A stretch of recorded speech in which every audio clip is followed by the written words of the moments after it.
to own it. Just wanted to take the time, learn all the things that I could about you. Now it's such a mess here. Oh, we are just stressed here. Used to be so easy with you. Thank you for coming on the show today. Oh, it's great to be here, and thank you for inviting me. Well, I can't believe it's the first time you've been here since you've actually been mayor. You came when you were running. Yes, I did. I was back in 22. During your OMG. Yes, that's right. Are you going to run with that slogan again? Might as well. It was a good one. It was a great slogan. So it was, what, Oh My Gonzales? Only Mayor Gonzales. Only Mayor Gonzales. That's funny. I loved it. That was great.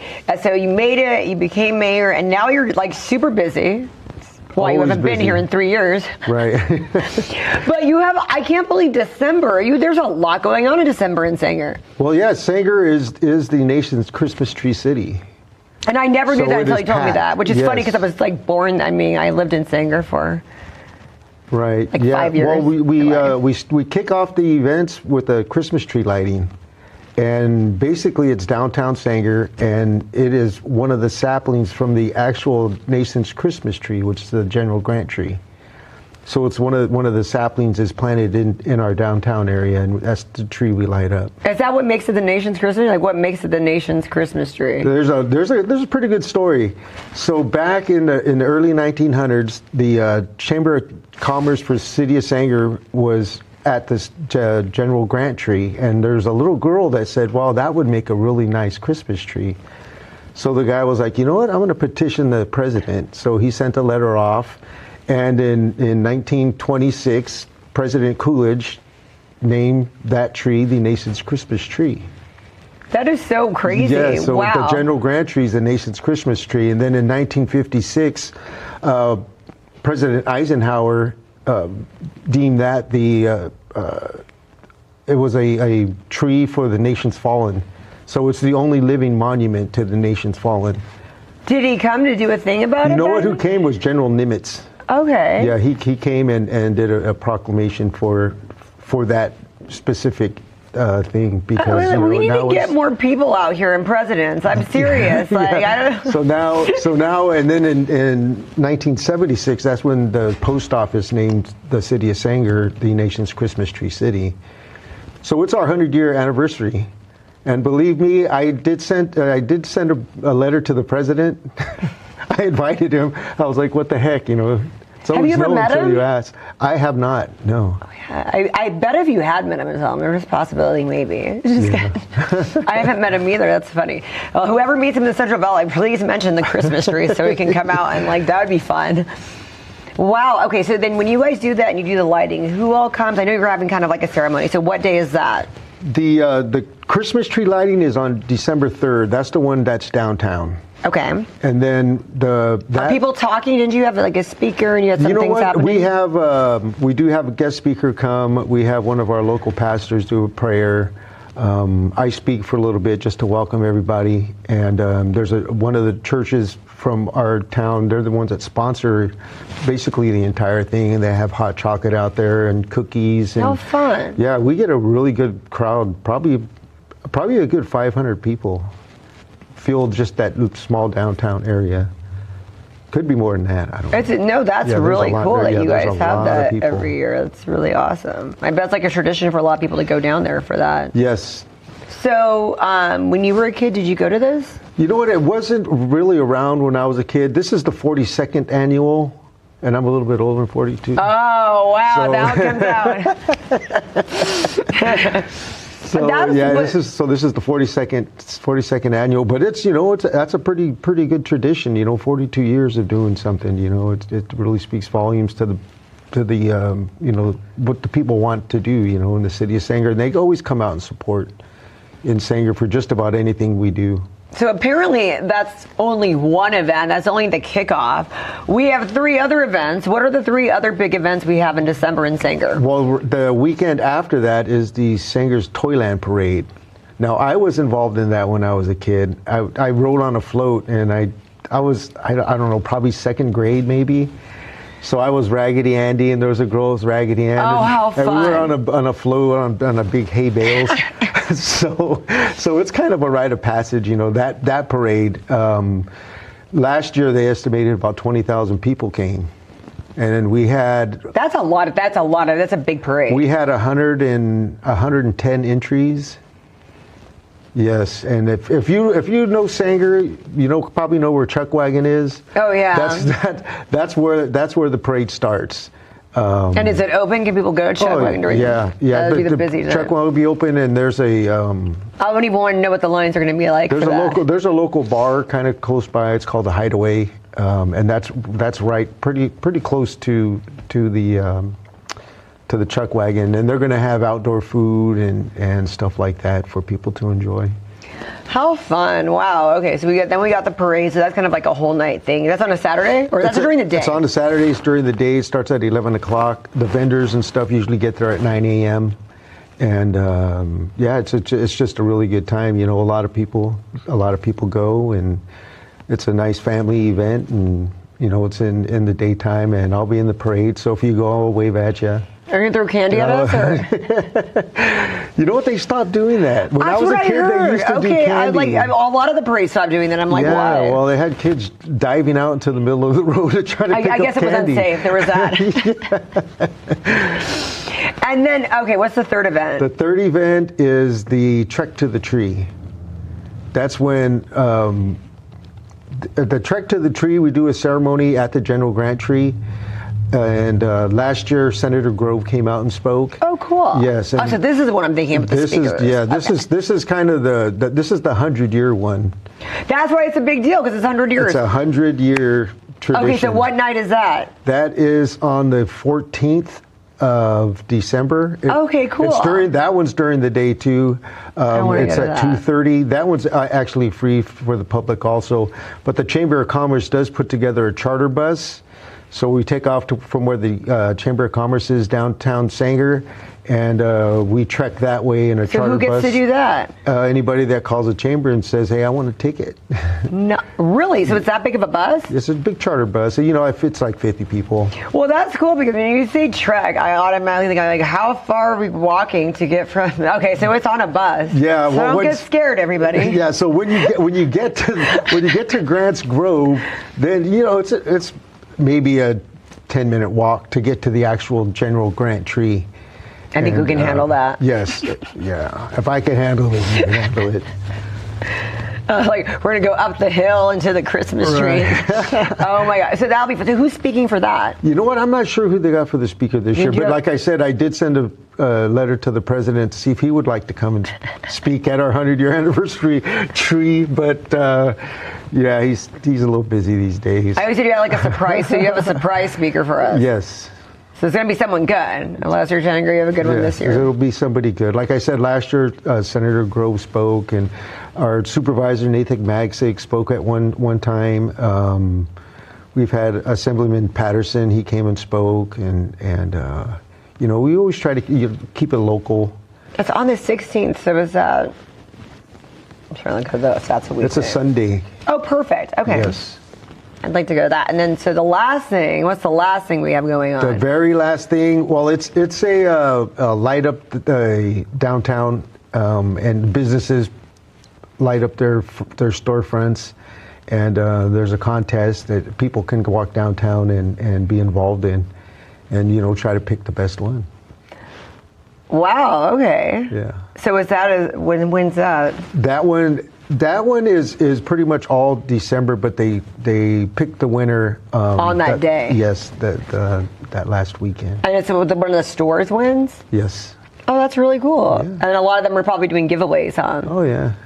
The stores will be open. People just go from store to store, look at all the decorations. I love how it's become a so villagey and community Sanger. That's really cool. That's right. And like I said, people in Sanger, we're really tight. So, when something happens, everybody comes out to support. For sure. I mean, whether it's a football game or a Christmas tree lighting, the place will be packed. Since you became mayor, what changes have you seen? What have you noticed?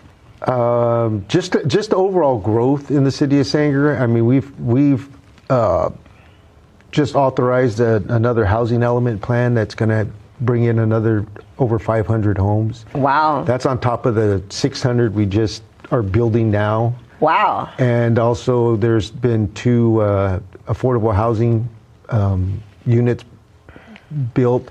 And I think one has 55 units in there, another one has 75 units. And that one is just the first phase of that second one. And then there's going to be another phase that's going to have about the same amount of... building pretty quick. Yes. Yep. Yeah. Trying to keep up. A lot of people want to move to the city of Sanger. You know, we have a really good education system, and you know, people like the small town feel. And the best sports teams. Best sports teams, of course. Yeah. What records is it? There's still so many records that are held at Sanger. Oh yeah. We have a bunch of records, but you know, we have a big mural on downtown.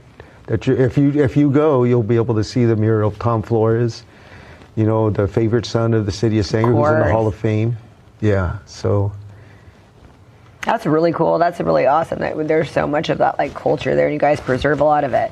So the housing units, and then what's going on for the next year for 2026? What are you looking forward to? 2026, we're getting really close to doing a groundbreaking for Tractor Supplies coming into the city of Sanger. That's about time. Yeah. That's like overdue. I'm surprised. But it's funny because Sanger really is growing. That's awesome. So that's coming in, and then there's some other businesses that are looking at coming to the city of Sanger. And you know, we have the right people on our staff that's you know, making Sanger a little more attractive with, you know, incentives and stuff like that to come to Sanger.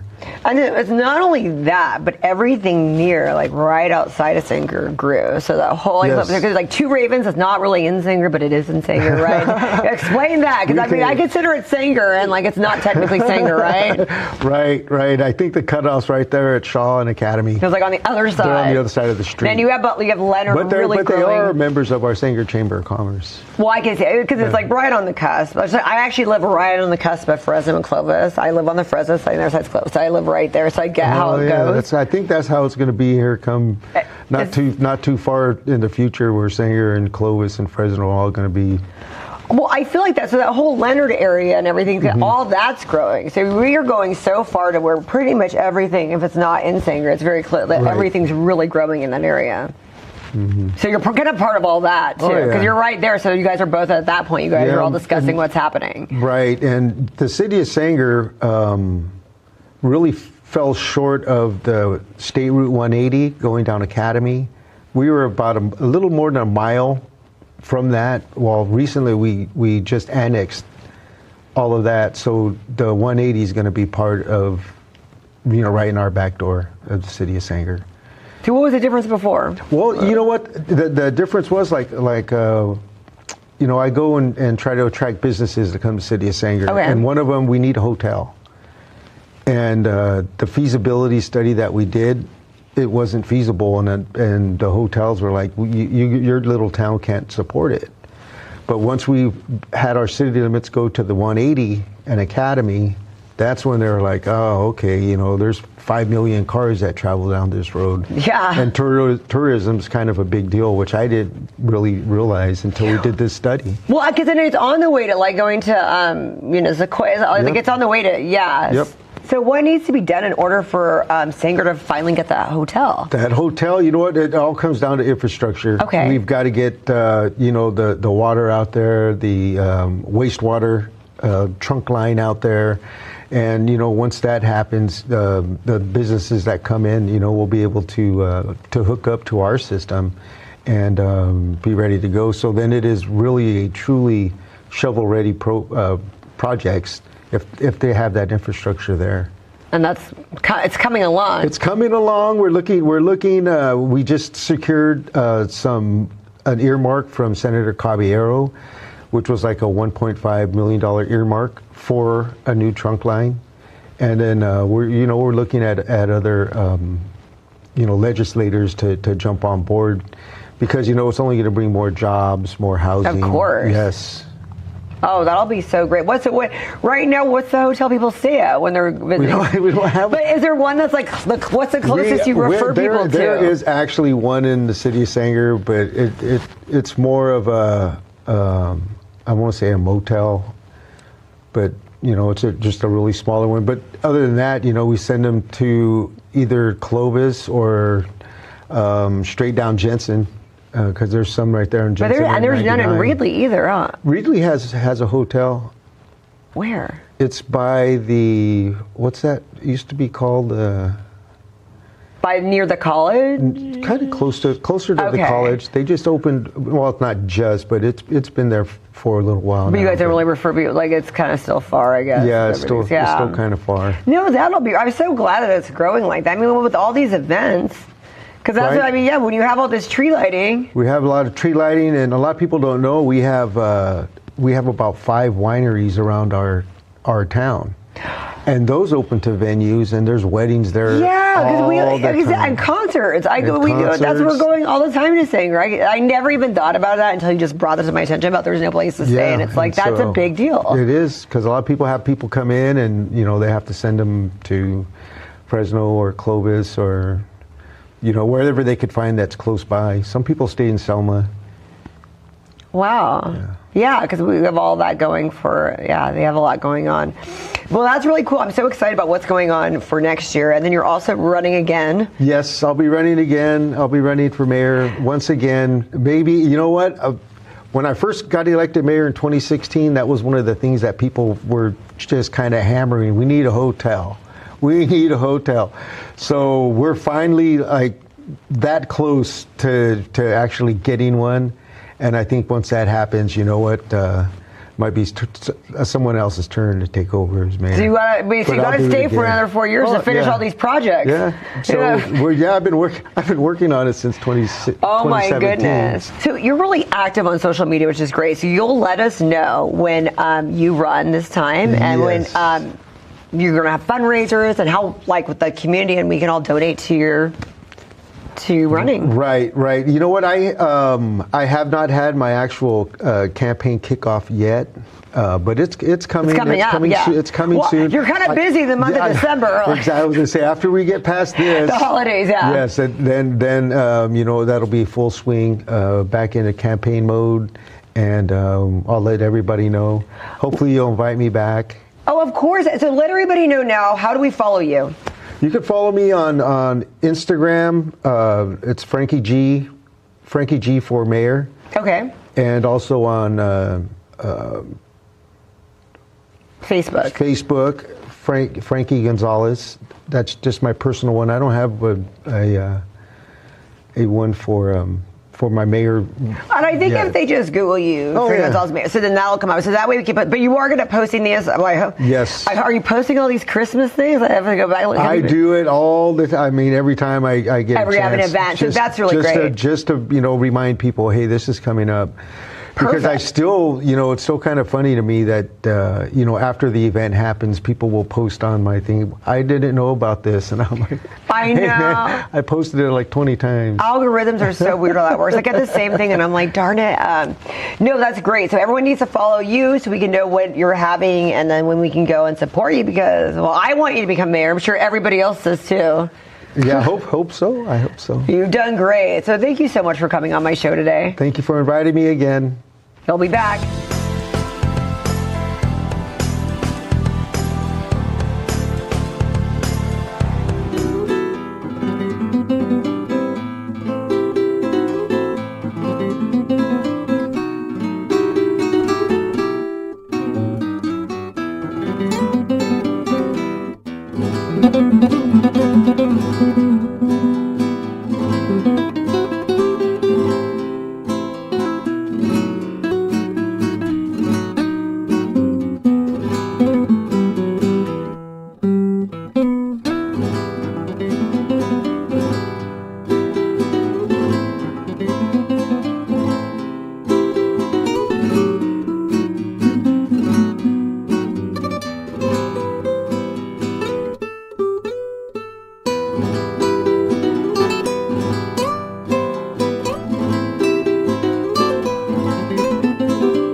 guys. Hey guys, it's great to see you. You're back. It's great to see you. So what do you got? Let's see. Got this shiny little thing, heavier than I thought it was. You know, I think I should have it because it matches me. Of course, I'm just saying. Like, I need to wear this, like it matches me. Yeah, absolutely. It's got the stripes and everything. This is so badass. Who's going to get to win this one? Well, it's already his. So but I you think don't have to give it up, or you don't have to give it up this time? Well, I'd have to win it. I have to defend it. You have to defend it. And it's all his, yeah. I hope so. So when's that happening? You're not sure. Hopefully December 13th. That's the plan. December 13th, Yeah. so that's a big date. Yeah. So where's that going to be at? That's going to be over at the Visalia Convention Center. So tickets cool. are now on sale, and people can go ahead and purchase them either from Ryan himself. Oh my goodness, that's going to be huge. Or it's going to be a fun time over there. It's always a good time when we're over in Visalia. I feel like slowly but surely the fans have kind of grown a following over there in the Visalia area and Southern Valley in general, compared to, I feel, Northern Valley has already grown a really big fight sense. You know, you have the Doc B's, Buchanan Wrestling, all this Clovis Wrestling. Right. You know, there's so much of a fight culture already established in North Valley, and now we're seeing that slowly build in the South Valley, and I believe 559 Fights has been an essential part of that. So it's nice to see guys like Ryan carry on that legacy and potentially continue that on December 13th over there at 559 Fights 119. That'll be so cool. Oh my goodness. Okay, so we have that going on. Who else is fighting on that event? Yeah, it's going to be an awesome main event. We have Francisco Hurtado looking to possibly defend his middleweight strap. He's going to be taking on Kyle Mask. Kyle Mask is the super middleweight champion right now. He actually recently won that on 559 Fights 118 over there. That was our last event where Ryan actually won his fight.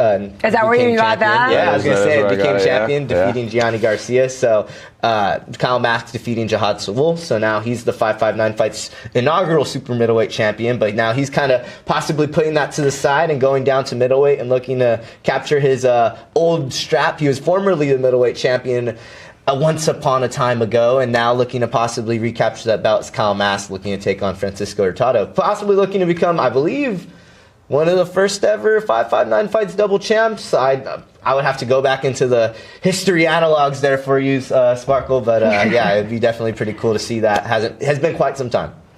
So why are you undecided about the December 13th? What are we waiting on? How does that work? It's real hard to find me opponents, unfortunately. Nobody wants to. Oh no. I don't want to be egotistical and say that, but I have dealt with that in the past. Yeah, finding opponents, having guys they back out. I believe it's my wrestling background that probably isn't super favorable to people, but everybody who does eventually end up stepping up, super solid guys, real tough opponents. So I'm okay with it.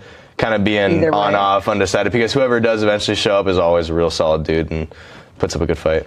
Well, I mean, that's a lot. When's the last time to sign up? Because we're getting down to the wire. That's coming up really soon. I mean, if they tell me a week before, I'll get ready a week before. I'm training as if I have somebody, so.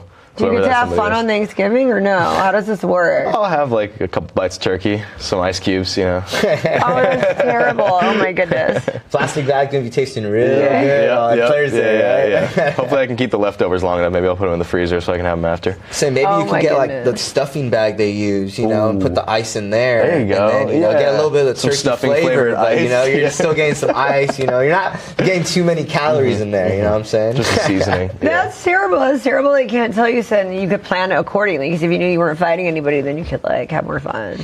It's part of the game, unfortunately, but I do love the game, so it's worth skipping Thanksgiving once in a while.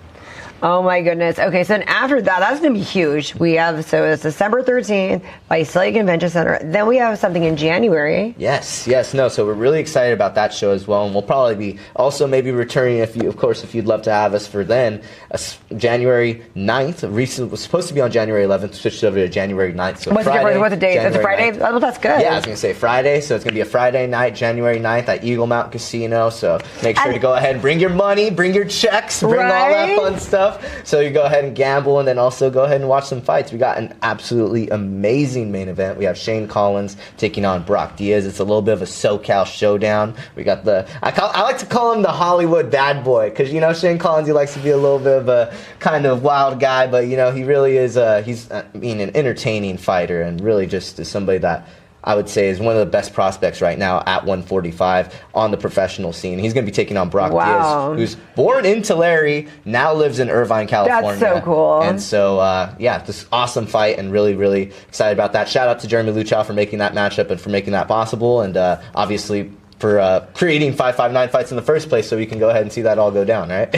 And Eagle Mountain, so the last time you guys had an event there was Yes. huge. Tell us about how that went out. Yeah, I know. Christian, well, this guy's teammate, man. Yeah, How is that going to work with the main event, right? Oh my, yeah. So I went straight from winning into getting my butt whooped by both him and his brother in the warm-ups. So I'm done with my fight. I'm all chill. I've already had a beer, and then I go straight into the warm-up room, and they're warming up, and I got to go on my back, and they're beating the crap out of me. And so I go from winning a fight to feel like I lost 2, getting them ready to go fight.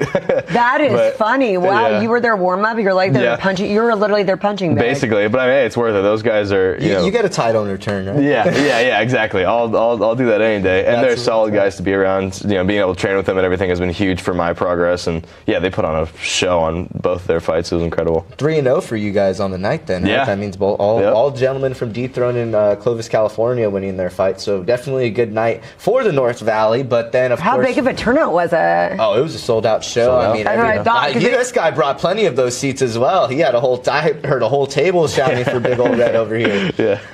I felt bad for your opponent at that time or in every way. That's just sad. You gotta try and get some kind of hometown advantage. So where was your opponent from? Where was he? He actually is from he's Fresno, from California. Fresno, So it was a little bit of a that's awesome. That's really cool. I guess you could say crosstown matchup. But we'd say crosstown. Yeah, I mean, Clovis Central and, Valley rivals. Well, Clovis Yeah. and Fresno, I mean, it's essentially down the hand in street hand, from each yeah. other. Yeah. You've got a freeway overpass kind of separating you two, and once you hit those car dealerships, you're technically in Clovis. So, I always like to make the joke to people. I'm like, you can't really say that it's like cross-town rivalry. It's more like down the street, make a right, and then you're over at Clovis High, So can't really say it's too much of a cross-town rivalry. It's a neighborhood rivalry. More like a neighborhood rivalry. rivalry. Like almost like cousin rivalry. You got Primo and Prima rivalry over there, dude. That's really cool. So these are going to be some big events. And where do we get our tickets from for either? Yes, so it does work a little bit different for the Eagle Mountain shows. You have to get those tickets on eTix. I do not believe those have been made available You yet. can get those on the casino, on their website, right? Or Yes, the Eagle Mountain Casino. You go on the Eagle Mountain Casino website, and then there's a little ticket link for the 559 fights, and then you'll be able to go ahead and get your tickets there once they do become available. Do not believe they have been made available just yet. That may be a potential little Black You just Friday, keep a on little watching. Christmas Yeah. gift. You have to keep tuned here. That'd be cool, and maybe get a keeping deal. followed I on love 559 that. fights. Who knows? They may drop on that day and get dropped a little bit in price. You never know.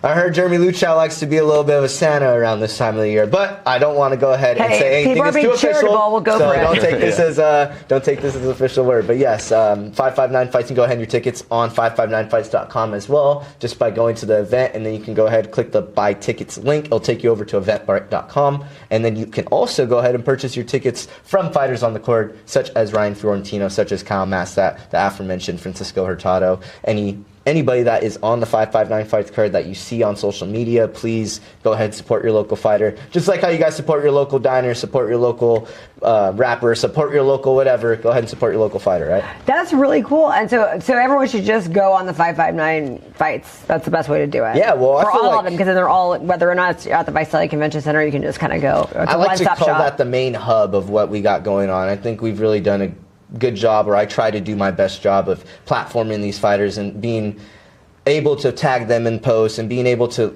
overall let them know and let them see, like, hey, like, we're trying to show you out just as much as you are putting in the work to go ahead and go in the cage and put in the hard work. And like guys like Ryan, where they're possibly waiting on opponents, like to where, hey, like, it may not be much, but at least you're getting a cool little highlight video. You're getting an Instagram post. You're getting platformed by our platform. So it's the most that we can do for these guys. And I think that a lot of these guys do appreciate it at the end of the day, because, not everybody does get that type of love. And it's pretty cool when you do get a little video and you get some of your friends like, hey, I seen you on Instagram doing a backflip or doing a backflip celebration in the cage, like how this gentleman was doing. So I think it's a cool opportunity for anybody to go ahead and endeavor. Did you guys gamble after the event? I can't. I stay away from the slots, Sparkle. What about you? I really wanted to. You won. I wanted to test your winning luck. And I figured, I was like, if I put 100 on black right now, but internet was calling my name, and so I just drove straight there. I got a 4x4 and called it a night. It's a compelling offer. Worth it. It is a compelling offer. Yeah. Although if I had won in blackjack, I could have gotten like 4x4s. You could have paid for a couple people. I could have blessed some people. You could have blessed some people up, man. They could have been Happy when you make it up to your opponent. Here's a consolation prize. You could have bought him a beer. You know, I'm pretty sure you would have enjoyed it, right? So you don't gamble. Well, I just thought if you won, like, hey, it would be funny to test the odds at that point. Right. But If my luck's running high, Yeah. By the time I'm out of that building, I'm wanting. you're the last. I'm wanting to get away. You're the last one to leave. I'm one of the last people to leave. Yeah, so I want to get as far away from those slots and everything and all the noise as possible. I'm like, get me to like a nice dining area. You know, a little Coke, like a little cherry Coke, maybe. You know, just relax. You know, I just like to kind of relax after the shows. No gambling for me. You know, maybe if it would be like sports gambling, I'd maybe do it. But like even then, I just, you know, it's better to just stay away from that stuff, man. It's so risky nowadays, man. No, that's really cool. These seem like really fun events. And you're great on your social. So what are the social medias, your guys' social medias we need to be following and figuring all this out?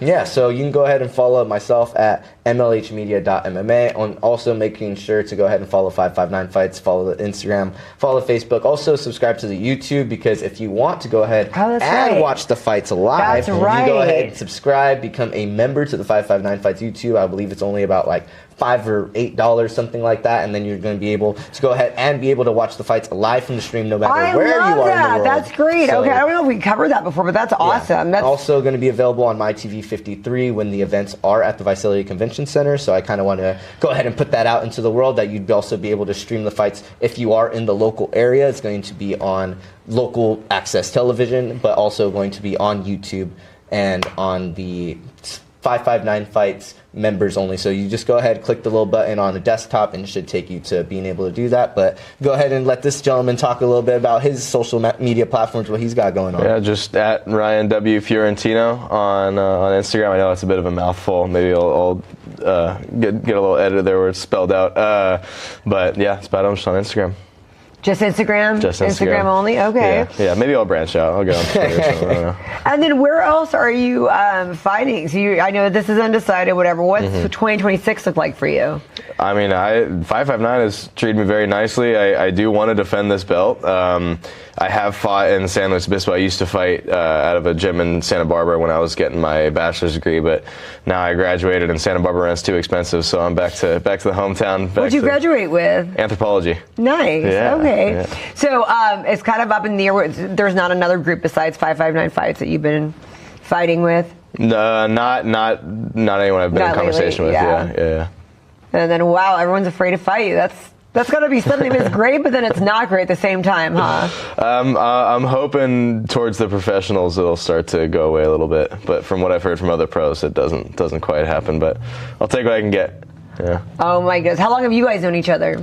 Well, actually, I've known this guy for quite some time. Yeah. So actually, funny enough, when mentioning the shows over there in San Luis Obispo, I kind of was at his first ever fight back then. The first ever? How long ago was that? It was, a couple years ago now for you there? Yeah, 2 years ago. Then did you win that one? I did. Yeah, knockout. Before I ever even knew who he was. And so that was, I was kind of introduced to Ryan Fiorentino. I was like, all right, I kept this gentleman on my radar. And then he told me he was from Fresno over there. And so have you ever lost a fight? I have not. I'm 4-0 right now.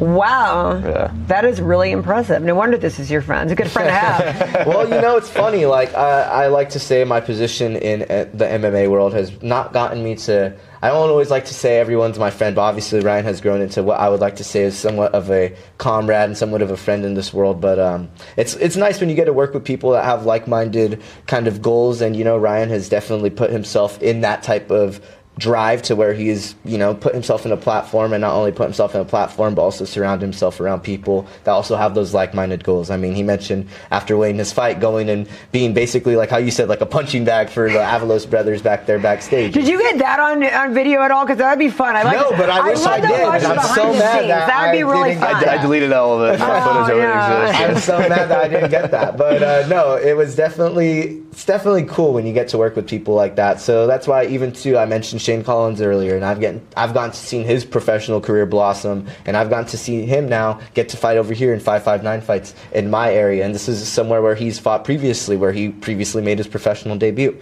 So it's always great when you get to work with athletes in general that have like-minded goals and that just really want to push themselves forward and want the best out of themselves, and it makes it really easy working with them. I always like to say cream goes best with coffee, right? So it's like, I think like-minded media people that really want to push whatever they're working for, whether it be a fight organization, whether it be themselves, whether it be other people, whether it be so on and so forth. If they're able to go ahead and surround themselves with like-minded individuals, whether that be fighters, whether it be coaches, whether that be owners of organizations, I think you're going to see a successful interaction. You're going to see successful things moving forward. So I'd like to say that Ryan's seen success, and I'm very happy for him to have seen that success. And it is very cool that I was one of the first guys that got to see him fight and do all that stuff. So yeah, I never even thought about that until you brought that up, actually. So very cool. Okay, so I have a question for each of you. I want to know who your dream person is to fight against, and I want to know who your dream match is to see fight each other. Ooh, that's a tough one. I'll let him go first. that's one for the fighters for sure, man. right? I mean, I know we're not at all in the same weight class, but if there was ever a universe, this is just a hypothetical. If there was ever a universe I could fight Corey Sandhagen, that'd be awesome. Because that guy's just, for people who don't know him, he's just a complete, you don't know what he's going to throw, how he's going to throw it. Super unorthodox, crazy. If it was for money, definitely someone in the 125s. So I have an easier fight. He'd be trying to fight guys looking like me. If it's a big enough paycheck, just give me a can. But dream fight just to learn, definitely Corey Sandhagen, yeah. Right on. Mm-hmm. For me, I would say if it was just watching, I'm going to just go based off of 5.59 fights, because I really, there's been some guys that I'm like, wow, that guy was truly something special, and it was really cool to see.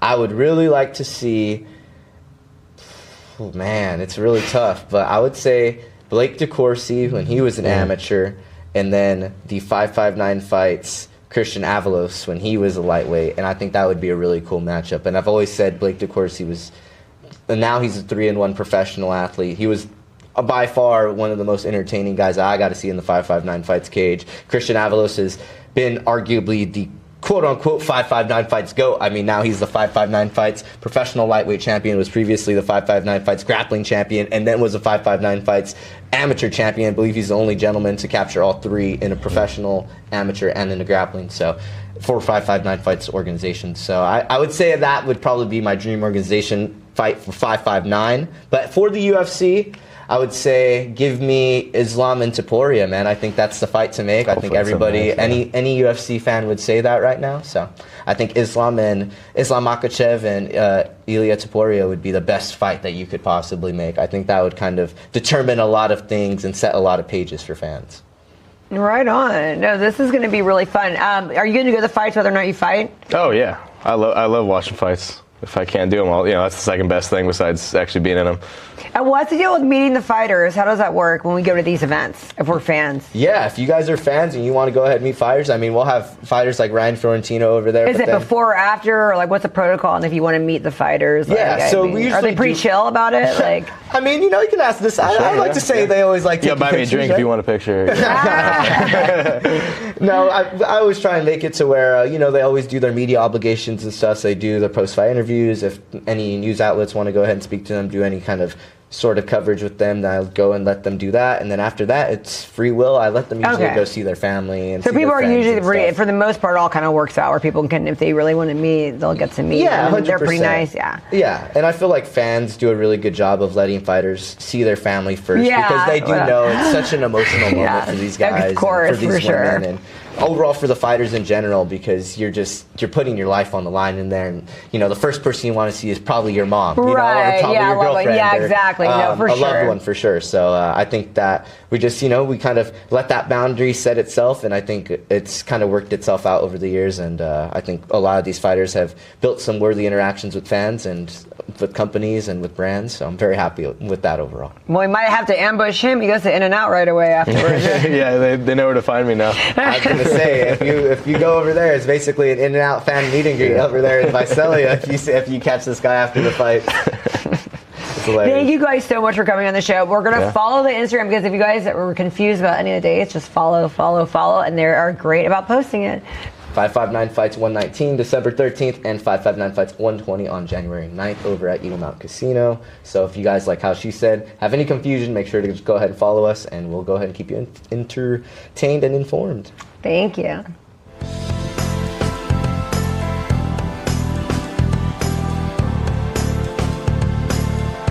Thanks for coming on the show today. No, thank you for having me. It's your first time here. Yeah. I've wanted you to come on for a while. I was stuck in Sacramento for 10 years. Oh, doing important things? There was that. So tell us about that, about your tenured trek in Sacramento. Oh, gosh. Because you were living there, but Well, weren't you always living, did you always have 10 and 2 homes? Yeah, basically. Yeah. So you're state assembly, you're stuck in Sacramento basically 9 months out of the year. And then when you're not in Sacramento, you come back home, you see your constituents, see all the local stakeholders, but then you're also traveling for the party, doing fundraising and doing all that side of things too, which is exhausting and time away. And so everybody was like, dude, like you're getting out early, you could have done one more term. And I'm like, my older boys are in high school and I want to be home. And so I mean, that's a valid reason. there's times they like it, there's times they don't, but no, it's definitely cool, especially with them like in high school and going through all the fun high school things. And Are they in sports? What do they do? They've done sports, they've done different stuff. Now they're just kind of like, okay, we're over the social stuff. We just want to knock stuff out. So like today we were talking about like dual enrollment with college stuff and getting that set up for next semester, which is really cool. So that's the way to do it. One of them wants to be a pilot, the other one's still figuring it out. So that's really cool. So yeah, if you were doing all that stuff, you wouldn't be able to hang out with them as much and see them. So what was going on? You did a lot in your career. Tell us a little bit about what you've done. Oh gosh. Oh gosh. Well, yeah. It's like, what do you want to? Small amount of where do you want to start? Some of the stuff that you're most proud of or excited about that you're like, oh, that's pretty cool. I did that. Well, no, like so when I first got elected, it was Porterville, and we were in the drought, and we had like 2,000 homes on the east side that didn't have running water, and it was this big fight because it was County Island plus the city, but they were fighting. Then you had all the nonprofits who were pretty upset. And then the state's like, hey, we're not going to come in and do anything because you guys need to figure it out. Mm-hmm. And so literally like the first thing I did as the assemblyman was pull everybody in the room, kind of knock their heads together, and it was like, knock it off. What do you bring to the table? How do we fix this? Like, we need a plan to fix this. Stop pointing fingers and work together. And so my time in the military, I learned, you got to work with everybody, and you don't really get a choice on who you're going to work with. Like, your life depends on these people. So you come from that skill set of like, I don't care what your drama is. There's a problem, there's a solution, let's figure out a way to get there and just execute and do it. And so we did that, and then it took, another 3 years to do the legislation because you can have the state pay for the line, but the line can run in front of your house, but you still got to pay to connect to that line. And this is like Eastside Poros, so it's super poor, it's immigrant families, it's everything else, and people don't have the money for that. So it's like, okay, let's do a grant loan program, let's figure this out. And then you're in the super minority, so it's like, now you've got to go to Democrats and be like, so, hey bro, like, you're so smart, help me figure this problem out and help these people. And so, but we did that. Like, I broke what was it, the bills passed by a minority member. Wow. Record. Okay. So I got 11 bills signed in 1 year. Wow, that is impressive. So yeah, but then people are like, oh yeah, you're a rhino or whatever. And it's like, no, dude, like I spent 10 years building relationships. And that's what it all comes down to. It really does. People don't understand that. It's not like I did it my first year. I mean, that was like my last year up there. And it was just, some of these things, it's like we'd been working on these for years. People just don't even understand that. That's what it takes. That's how long some of this stuff takes. You'll run a bill, and then it'll get vetoed, and there'll be a veto message, and then you run it again, and then somebody else gets upset. Right. And so, like, it takes time to run these things over and over, and people don't understand it. And then you have people that should be friends that are like, well, how are you talking to this person, or how are you talking to that person? And it's like, look, you have to be issue specific. There's things where it's like housing and affordability, or CEQA, or, gosh, I don't know, like water, right? Water in the valley is huge. And so I would do team ups. Like, I would literally go to these guys that I normally probably wouldn't like, and go, hey dude, what are you working on? And they would tell me, hey, here's the things I think we might be able to get along with. And then you'd be like, okay, well, what else are you working on? And they'd be like, oh, like transgendered rights. And you're like, no, bro, no way. But it's like, I ran a bill with Senator Scott Wiener, Okay. The guy who's running for Nancy Pelosi's seat. Like Jolly Gay Giant of San Francisco. And I'll say I love Scott on a professional level because he's straight up. He'll tell you what he's working on. He'll tell you his reasons. And he'll tell you, like, hey, I think we can work together on this or not. That's good. And he's professional about it. And, like, it's the professional courtesy. And that's what I always try to do as a minority member was like, okay, I'm going to fight you on this, but I'm going to tell you I'm going to fight you on this. I'm not going to, like, blindside you. Like, I'm going to be professional, and we're going to box on this. And then on other issues, it's like, hey, let's work together. And so that, I think, was the key to my success when I was in, because you can't just go and scream and yell at the other side. Yeah, and I mean, you can't throw, like, everybody's like, go and fight. And it's like, okay, great, but, like, what would you do if your child started screaming and yelling and like, having a tantrum? It's you're like, not gonna go to the listen. corner, you're done. Like, that's not responsible representation. And so for me, it's like, no, my job is the people. It's not about what I wanted. It's not about what the party wanted. It was about what do the people of the Valley need, and how do I get all the right information. And you get the information from the stakeholders, but then you also have a responsibility to, like, get that back out to the constituents.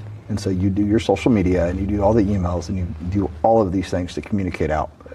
So that was kind of the time in.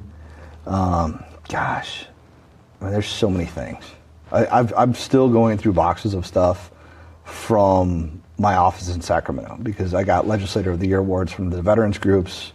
We did a bunch of monuments. Like, there was a Gold Star monument that California is one of the only states that didn't have a Gold Star monument at the Capitol. So now we've done all the stuff to get that done. So that's big. That's a Like, big thing that you kind of help be a part of, and that's. But there's just so much in 10 years. I mean, and it's Sacramento. I mean, there's like 3,000 something bills a year that are going through. And I started off as hey, oh my gosh, this guy got elected to, I leave and I'm chair of operations of the caucus. That's how it happens. So it's like, we're looking at how do you not get screwed over as a freshman member? Because politics is so volatile. Like, you think you know about it, and then you get up there in Sacramento and it's just a swamp. Like, people talk about DC being a swamp. Sacramento is the second largest governing body on the planet, second only to DC, and it's full time. And I think a lot of people don't realize that. And, and we talk about, oh, California's a nation state and all of this, and it really is. And it's very complex. I don't think there's enough news coverage on what's happening in Sacramento. You see a lot more. Shout out to Ashley Zavala, because she came on the scene and just kind of took over and really changed the Capitol Press Corps, where they actually ask real questions now. And it's just really neat to see those dynamics happen where people actually have to answer things instead of it's like, oh yeah, they said this so everybody believes it. It's like, oh no, they're actually getting questioned. But it's a learning process. Like, I got totally screwed over by one of my first chiefs of staff. I went through a bunch of stuff and came out of it. And for me, especially being a military guy and being a guy that grew, up in leadership and military leadership, it's like, I want to make sure the next person doesn't have to go through the crap I went through. How can you? So it's, we did training manuals for new members. We did all this work on, like, hey, here's what to expect. Here's, like, your consultants are going to try to pull this. And these guys are going to try to pull this. Like, here's what to look for. And there's just so much. Like you said, it's like, that's a big playbook. So let's fast forward, right? You asked me, okay, what are you doing now? It's like, so now I have Azimuth PR, my own consulting firm, put my shingle out. Got a couple local contracts, do some state stuff. Last year was kind of interesting because it's like I can't talk to the other members. You have this 1 year where you're not allowed to lobby or have a conversation. So it's like I would be calling you going like, hey, Sparkle, this is what you need to do. This is who you need to talk to. Here's the things you need to say. I can't talk to you for a year. But I would talk to you, right? Say you're my, and so I would write everything out for you and find out, hey, who from your office does my person need to talk to on this? And that's all I can really talk to them about. And so I would give you the roadmap of like, hey, here's the person to talk to.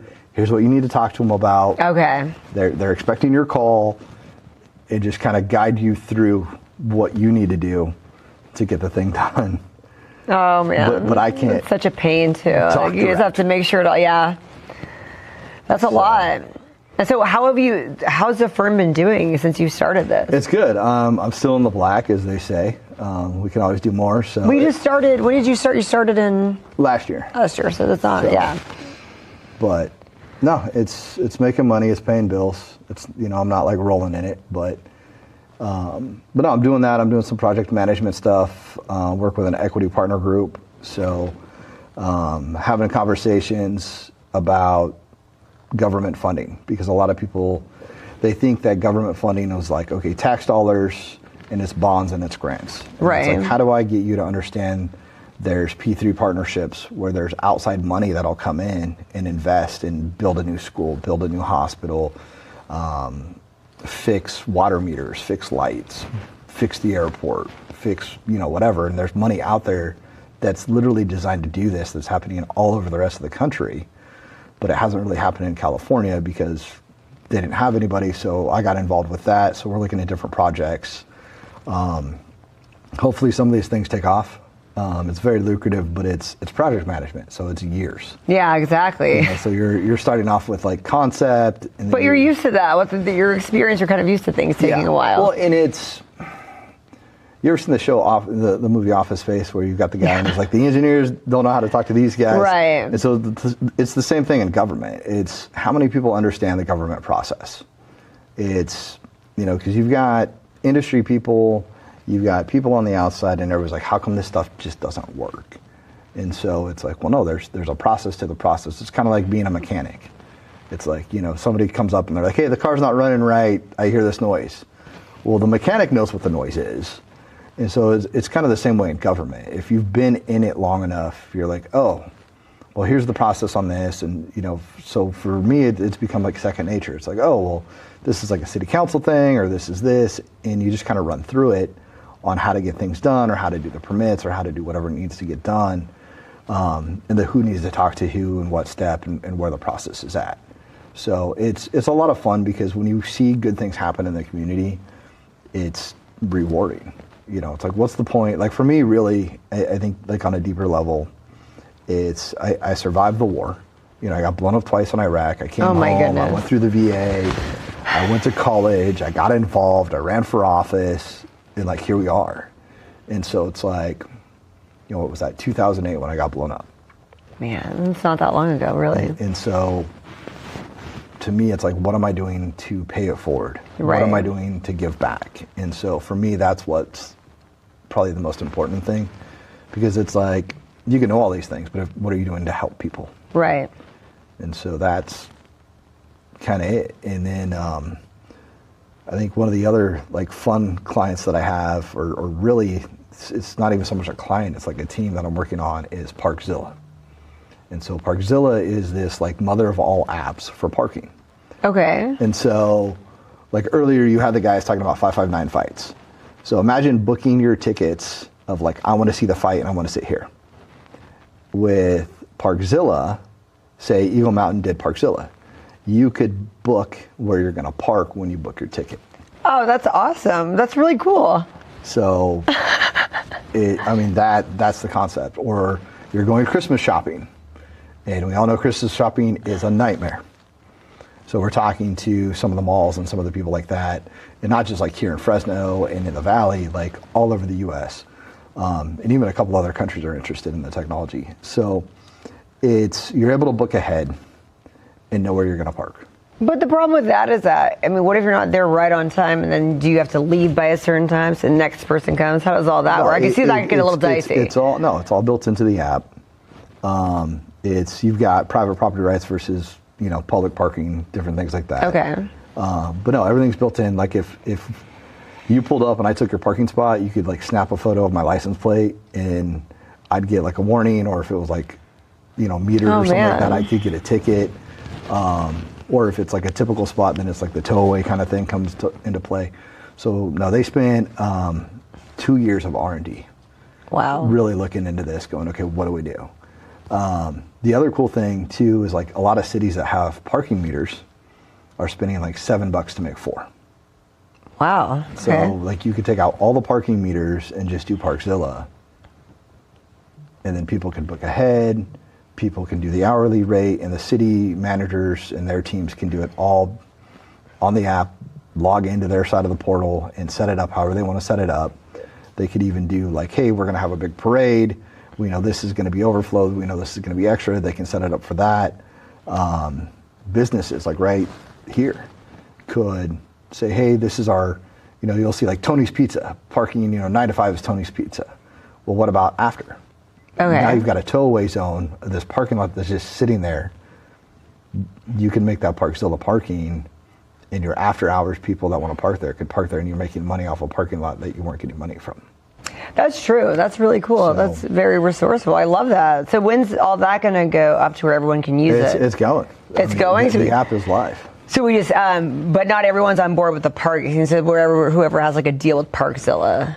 Yeah. So it's like, yeah, so we could, that's something to kind of check out if we're looking. That's really interesting. That's cool. Well, and then like if you live by a school, right? So the app was created, our CEO, Rushi Patel, one of my buddies, guy's a dentist, super awesome dude, but he's driving, and Rushi, bro, I love you, dude, but I'm gonna borrow your story for a minute. So so Rushi's like, dude, I was going to my kid's recital, and I was running late. And he's like, my wife's blowing me up, all the angry texts. I'm like, where are you? You're gonna miss it, and you're stuck. Like any parent that has been in that school line, you're driving around, going like, where am I gonna park? The guy in front of me is gonna take the next spot.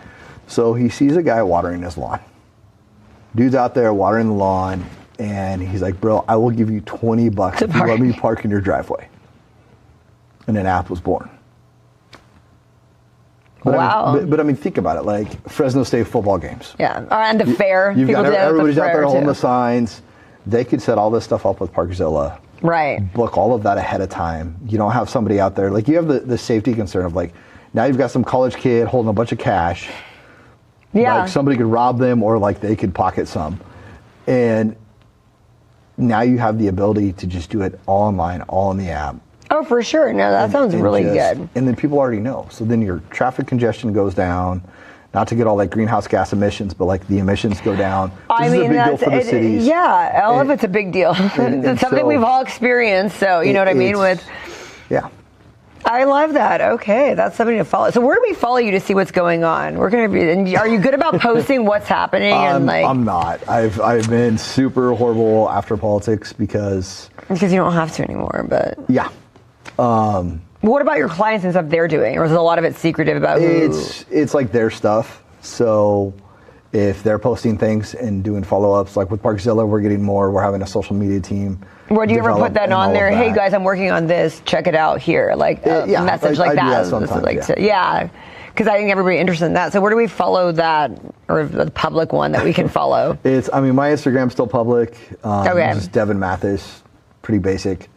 But and the Parkzilla, we gotta follow that. So yeah, awesome. And then your PR firm was called. How do we follow that? Azimuth. Okay. Awesome. And on the website it talks about all the kind of people that you'll help out. Is there people you don't help out? I know you specialize in these businesses and politics. So it's government to government. Okay. Government to business, business to government, business to business, and then everything's public. So, well, that's very. It's like G to G, B to B, B to G, G to B. That works. No, the lingo gets real crazy. I love how you're acting like you don't do that much anymore. You don't. It's like you're still doing a lot of stuff. That's funny. No, but what's super fun is like I can work from home. Yeah. And so like I've got my home office. I've got it set up. Like 90% of what I do, I can do from home or from like my phone or like on the go if I got to travel. There's stuff like next year I'll be able to go up to Sacramento and actually like do more advocacy work, which I'm excited for. Oh, cool. So I can actually like go up to like members that I've worked with before and be like, hey bro, like, hey, we're working on this, like, let's figure this out. So there's a little bit of talk on some stuff like that, like in the pike, but I'm just excited to be able to take what I've learned and still give back. I love that. That's great. Thank you so much for coming on the show today. Yeah. Felt right in the moment, felt right in the summertime. It felt right drinking cherry wine with you. to own it. Just wanted to take the time, learn all the things that I could about you. Now it's such a mess here. Oh, we are just stressed here. Used to be so easy with you. Now I must confess here. Oh, I must confess, dear. Don't think I'm in love with you. Winter is coming and I don't know what to do. And there's no more use in running, no more running to you. And I don't want your loving, I don't wanna be just friends, knowing all this time we were playing pretend. It's a mystery.